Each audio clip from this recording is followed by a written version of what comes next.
et du Var, évidemment. On est ouvert à notre département voisin. C'est avec l'association des guides de Provence, représentée aujourd'hui par Stéphanie Houdin. Bonjour Stéphanie. Bonjour Alia. On s'intéresse avec vous. Nous aussi, moi aussi, parce qu'on va s'intéresser de très près pendant tout ce week-end à une commune qui vous est très chère. C'est la commune de Fréjus, que vous connaissez sur le bout des doigts. Même sa période antique, et c'est de cela qu'il est question pour commencer avec vous. On a plein de choses à en dire. Oui, tout à fait. Alors ça me touche particulièrement puisque je suis fréjussienne et j'adore guider, faire découvrir ma ville. Alors particulièrement, c'est une ville qui avait beaucoup d'importance dans l'Antiquité. La ville a été fondée, dit-on, en 49 avant Jésus-Christ, sous le nom de Forum Iuli, et le nom n'est pas anodin puisque ce nom aurait été donné par Jules César lui-même. Ah ouais. La place de Jules. Et oui. Et donc c'est une ville qui, quasiment dès son origine, a eu une orientation militaire. Une ville qui s'est développée comme étant un port militaire extraordinaire, le troisième port le plus important de Méditerranée, d'un point de vue militaire dans l'Antiquité. On a la chance à Fréjus d'avoir conservé énormément de vestiges de cette période qui sont mis en valeur et que je me plais à faire visiter. Donc, on n'en a rien perdu. On a vraiment un maximum d'informations et de vestiges en lien avec cette époque. Alors on a énormément d'informations parce qu'on a la chance, je dois le préciser, d'avoir un des plus anciens services d'archéologie municipale de France, c'est-à-dire qu'on a nos archéologues qui travaillent dans la ville de Fréjus et pour la ville.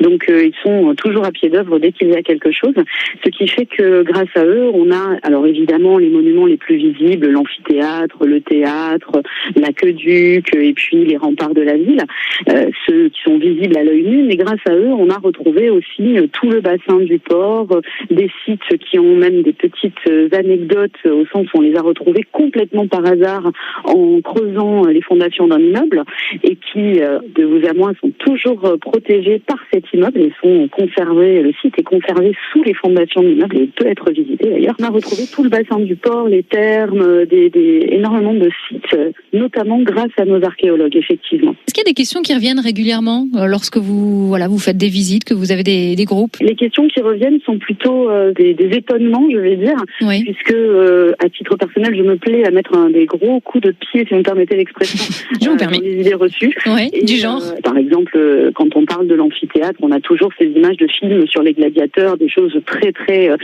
sanglantes, alors qu'il faut, moi je le dis toujours, considérer les gladiateurs par exemple comme les sportifs de l'époque. Donc ils étaient entraînés pour faire gagner une équipe et pour faire gagner de l'argent à l'entraîneur et au propriétaire de l'équipe. C'était pas seulement ce côté très sanglant que l'on peut voir dans les films, bien au contraire, certains étaient considérés comme des stars.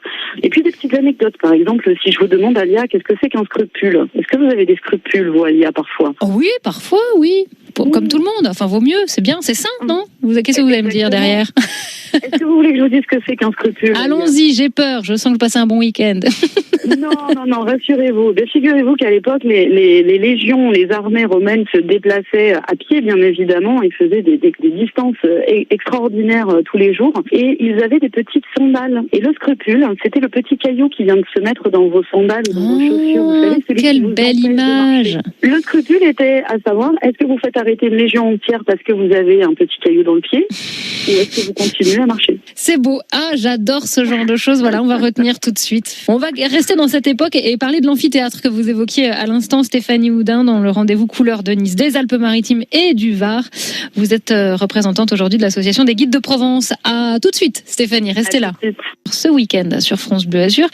Revenons donc sur l'amphithéâtre que vous connaissez là aussi sur le bout des doigts. Vous nous parliez dans la première partie des idées reçues qu'on a quand il est question d'amphithéâtre. C'est-à-dire qu'on n'est pas dans Gladiateur avec Russell Crowe, quoi. Ah non, même si je vous avoue que Russell Crowe en jupette, c'est quand même le plaisir des yeux, malgré tout, effectivement. Chacun son truc. Donc l'amphithéâtre, effectivement, particulièrement à Fréjus, il amène beaucoup de questions. Vous me posiez justement, est-ce que vous me demandiez s'il y avait des questions? L'amphithéâtre de Fréjus fait partie des amphithéâtres construits sur la Gaule. Et il pouvait accueillir à l'époque, il n'est absolument pas complet, mais il pouvait accueillir à l'époque 12 000 personnes. Ce qui est quand même énorme, puisque c'était quasiment l'intégralité de la population de la ville de l'époque. Ah oui. Et on se pressait dans cet amphithéâtre. Parfois, les jeux duraient plusieurs jours. Et parfois, mais comme les concerts d'aujourd'hui, les gens faisaient la queue et dormaient peut-être même la veille pour avoir une bonne place. À savoir qu'on allait assister dans l'amphithéâtre à des jeux, les jeux avec les gladiateurs, bien évidemment, et qui étaient divisés, je vais dire, en catégories, ces gladiateurs. Il y avait ceux qui débutaient, qui combattaient contre les animaux, parce que oui, il y a eu des combats contre les animaux. Alors on imagine toujours les lions, les tigres, etc. Oui, pour Rome. Mais nous ici, on était une petite ville de province, si j'ose dire, donc on faisait avec ce qu'on avait dans le coin. Déjà dans le coin, on avait des sangliers, des loups, des taureaux. Ouais, c'est déjà bien. Et puis ensuite, les combats de gladiateurs l'un contre l'autre. Il y a une petite chose qui n'a pas eu lieu à Fréjus. Enfin, au vu des découvertes de nos archéologues, je vais dire qu'on n'a pas eu de ce qu'on appelle des nomachie dans l'amphithéâtre de Fréjus. Des nomachie. Des nomachie, c'est-à-dire des batailles navales. D'accord, ok. Essayez d'imaginer que d'il y a 2000 ans, les Romains avaient la capacité de remplir la partie basse d'un amphithéâtre d'eau, de faire entrer des bateaux, et on faisait des batailles navales, des reconstitutions de batailles célèbres. Ah, ça alors. Donc, et oui, peu de gens le savent, mais à ce jour, eh bien, nos archéologues de Fréjus n'ont pas retrouvé de tuyaux d'arrivée d'eau.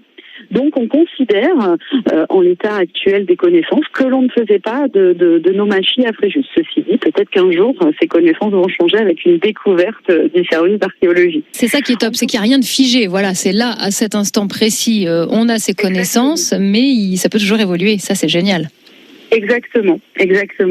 Alors, l'amphithéâtre de Fréjus fait aussi toujours parler. Les questions qu'on me pose, c'est qu'il a subi, il y a un petit peu, quasiment 10 ans de ça maintenant, une restauration qui tenait à son état, puisqu'il avait dû être fermé, car il était vraiment très mal en point et ruiné.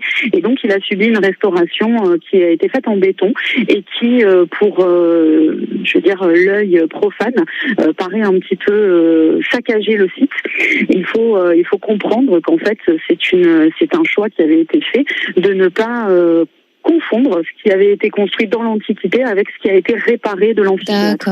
Donc, ça permet une lecture du monument si vous vous rendez sur site. Bon, effectivement, on aurait des choses à en dire encore sur la commune de Fréjus. Et ça tombe bien, Stéphanie Houdin, vous serez là, même endroit, même heure demain. On parlera d'autres sites incontournables de Fréjus et ses alentours, les étangs de Villepé notamment, ou encore le barrage de Malpasset. À demain, Stéphanie. Avec grand plaisir, Alia. À demain.